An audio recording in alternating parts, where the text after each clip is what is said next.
Hi everyone, তোমরা কেমন আছো? আজকে দুপুরে রান্না করেছিলাম সিম দিয়ে আলু দিয়ে আর মিরকা মাছ দিয়ে।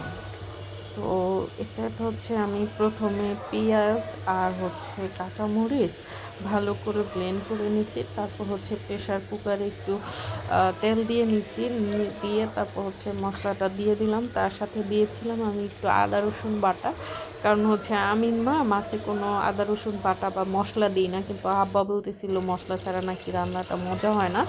তো এখানে দিয়েছি আমি কী বলে হলুদের গুঁড়া, মরিচের গুঁড়া, ধনিয়ার গুঁড়া আর জিরার গুঁড়া দিছি।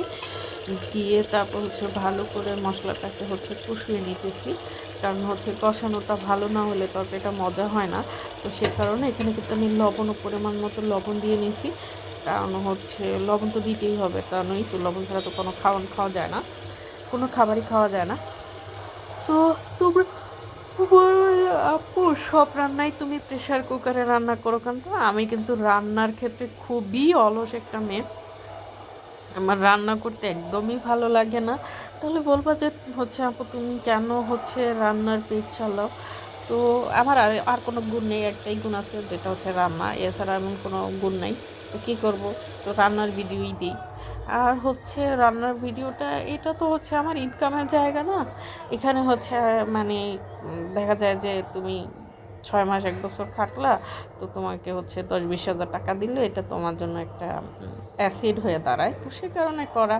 আর যেহেতু আমি ভিডিও করতে ভালোবাসি, তো সেক্ষেত্রে আমি ভিডিও করে দিলাম, একটু ছাড়লাম। যদি কখনো আমার পেজটা অনেক 1 বছর হয়েছে মনিটাইজেশন পাইছে, কিন্তু 1 টাকাও ইনকাম করে নাই, যদি কোনো দিন ইনকাম করে, তো সেই আশায় আশায় তো মানুষ কত কিছু ঘর বাঁধে, তাই না? যদি কোনো দিন অনেক টাকা ইনকাম হয় তখন তো হইবে। তো সে কারণে করা। আর জানি না ফেসবুক আমারে কোনো দিন কোনো পয়সা দিব কি না, কিন্তু আমি করি, আমার ভালো লাগে ভিডিও করতে, শখ লাগে। তো সে কারণে তো তোমরা অনেকেই বলো, কমেন্ট করো যে আমার ভিডিও ভালো হয় না, কিন্তু তোমাদেরকে আমি কিভাবে দেখাবো? আমার রান্নাঘরটা এত ছোট যে আমি যে আমার বাসায় যে ট্রাইপড আছে, ট্রাইপডগুলো যে ফিট করব, ওইরকম কোনোই জায়গা নেই। কিন্তু তাহলে আমি কিভাবে একটা সুন্দর ভিডিও করব? আশা করি সামনের মাসে একটা ইলেকট্রিক চুলা কিনবো, তারপরে থেকে তোমরা অনেক ভালো ভালো ভিডিও পাবা, প্রফেশনাল ভিডিও যেগুলো, ওইগুলো তোমরা পাবা। কারণ ওইগুলো আমি করব প্রফেশনালি। মোটামুটি সব কিছুই কেনা হয়ে গেছে, জাস্ট একটা দুইটা ইকুইপমেন্ট বাকি আছে, ওটা কিনলেই তোমরা কী বলে চুলাটা কিনলেই আমি তোমাদের সাথে অনেক ভালো ভালো ভিডিও শেয়ার করব। তখন দেখা যাবে আমার পেজটা কীরকম হয়। তো এখন আমি জাস্ট পেজটা যেহেতু মনিটাইজেশন হয়ে গেছে, তো পেজটা ডাউন না হয়ে যায়, সে কারণে ভিডিও, ছবি, এই স্টোরি বা এগুলো কোনো কিছু ফলোয়ার এগুলো বাড়াচ্ছি জাস্ট কোনো রকম পেজটা চালু রাখার জন্য, পেজটা যেন কোনো ক্ষতি না করে ফেলে ফেসবুক